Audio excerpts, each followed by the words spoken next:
कविता उपाध्याय और आप हैं नमामि डिजिटल के साथ। हम आईपी एक्सटेंशन के निगम पार्षद के कार्यालय में हैं, जो कि अपर्णा गोयल जी यहाँ की निगम पार्षद है। और यहाँ पर आप देख रहे हैं पूरा व्यवस्था जो है वो आधार कार्ड की जो है यहाँ कैंप लगा, और जिसके लिए यहाँ के स्थानीय निवासी आए हैं अपना काम कराने के लिए।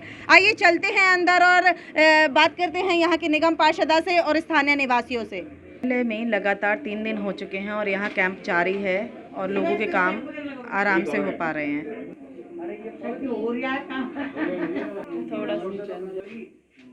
कार्यालय में कैंप जारी है और मैं यहाँ कहूँ सभी लोग व्यवस्थित तरीके से यहाँ बाकायदा आए हैं, अलग अलग जगह से आए और कैंप जो है कैंप के द्वारा आज तो देविंदर जी भी अपना अपडेट करवाने आए हैं आधार।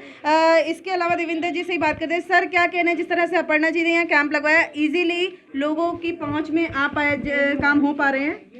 मैं सबसे पहले जो है हमारी निगम पार्षद जो मैडम है, उन्होंने बहुत अच्छा काम करा है। काफ़ी लोग इस चक्कर में बहुत परेशान चल रहे हैं, उनके आधार में इतनी सारी प्रॉब्लम्स चल रही हैं जिनकी वजह से उन्हें आगे जो सुविधाएं मिलने वाली हैं उनको बहुत परेशानी आ रही है। मैडम ने ये काम करके अपने क्षेत्रवासियों के लिए बहुत फ़ायदा करा है और काफ़ी क्षेत्रवासी खुश भी हैं, क्योंकि उनको ज़्यादा दूर तक जाना नहीं पड़ रहा और नहीं उन्हें ज़्यादा धक्के खाने पड़ रहे हैं। देविंदर जी, नॉर्मली हम कैफ़े में अगर जाते हैं तो कितना खर्चा हो जाता है, या कैफ़े या कहीं और अलग जगह जाते हैं पैसे दे करके, कितने पैसे खर्च हो जाते हैं? इस करेक्शन कराने के लिए, आधार कार्ड बनाने के लिए जो गवर्नमेंट की फ़ीस के अलावा भी वो 100-150 रुपये अलग से ले लेते हैं। अलग से ले लेते हैं जी। तो ये यहाँ पर बहुत सारी सुविधा दी है मैडम ने, जो कोई खर्चा नहीं है जी। और जो गवर्नमेंट की फीस है सर वही ली जा रही है। जी, आइए महिलाओं से भी बात करते हैं। मैडम, कहाँ से आई हैं आप? गाजीपुर से आई हैं। क्या व्यवस्था यहाँ ठीक है? जी। क्या कहना है जो अपर्णा जी ने कार्यालय में कैंप लगवाया है? उनको थैंक यू कहना चाहती हैं। काम अच्छा कर रही हैं? जी। किसका अपडेट करवाना है? वो बनाना है, नया बनाना है। अच्छा, क्योंकि बच्चों का एडमिशन करवाना है, बच्चों का बनवाने के लिए आए हैं। तो कुल मिला करके यहाँ जनता बहुत खुश है, काम तसल्ली बख्श हो रहे हैं और यहाँ पर सारे काम हो रहे हैं।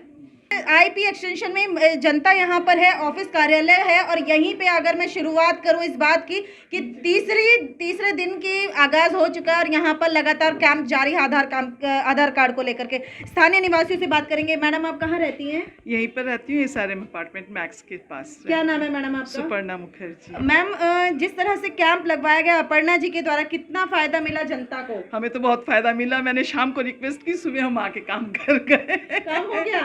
इजीली हो गया? Thank you. एकदम मैम, टाइम तो लगेगा, वो तो प्रोसीजर में लगता है, पर वी आर रियली हैप्पी। जी, इतना काम कर रही है, मैंने अपनी उम्र में इतने काउंसलर को इतना काम करते नहीं देखा। अच्छा। और इतना काम कर रही है और इस एरिया में जहाँ जहाँ पे कोई गंदगी या कोई प्रॉब्लम होती है, कोई भी कुछ खुद तो जाती हैं, अगर कोई शिकायत या कोई की रिपोर्ट या किसी की कोई सजेशन आती है तो तुरंत उस पर करती हैं।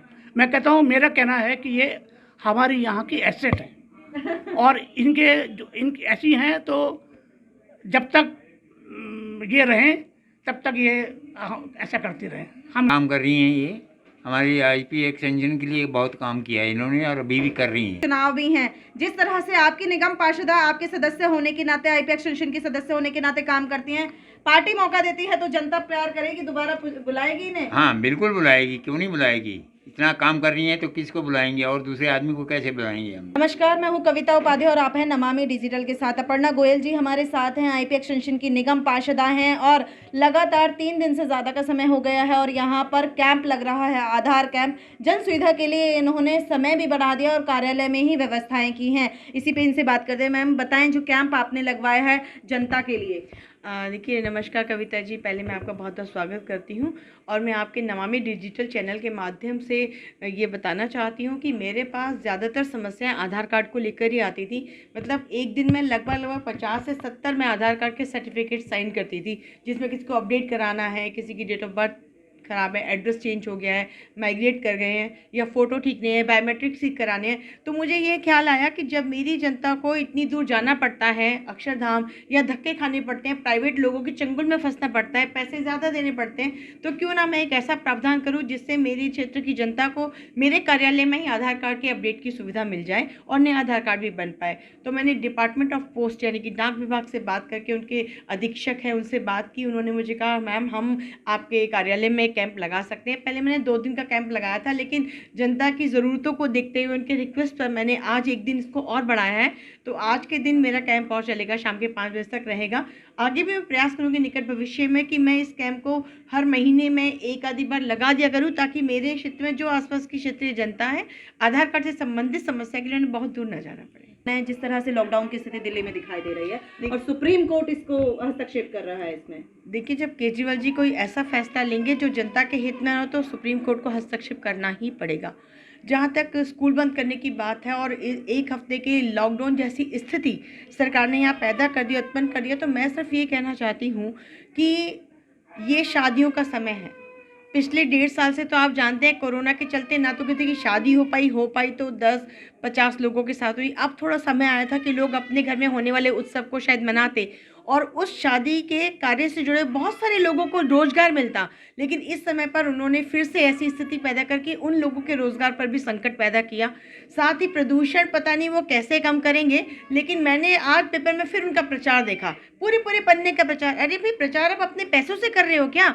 आप इतने लाख 10-10 लाख रुपए का एक प्रचार आप करते हो, वो क्या जनता के टैक्स का पैसा नहीं है क्या?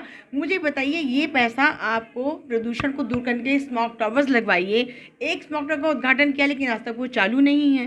तो प्रदूषण को कम करना अगर वो प्रचार से कम होता है तो फिर लॉकडाउन की ज़रूरत क्या है? आप लॉकडाउन का प्रचार कर लीजिए, कम हो जाएगा, लॉकडाउन भी अपने आप लग जाएगा। लेकिन जब कोई काम प्रचार से होना ही नहीं है तो प्रचार की बजाय कारगर कदम उठाइए केजरीवाल जी।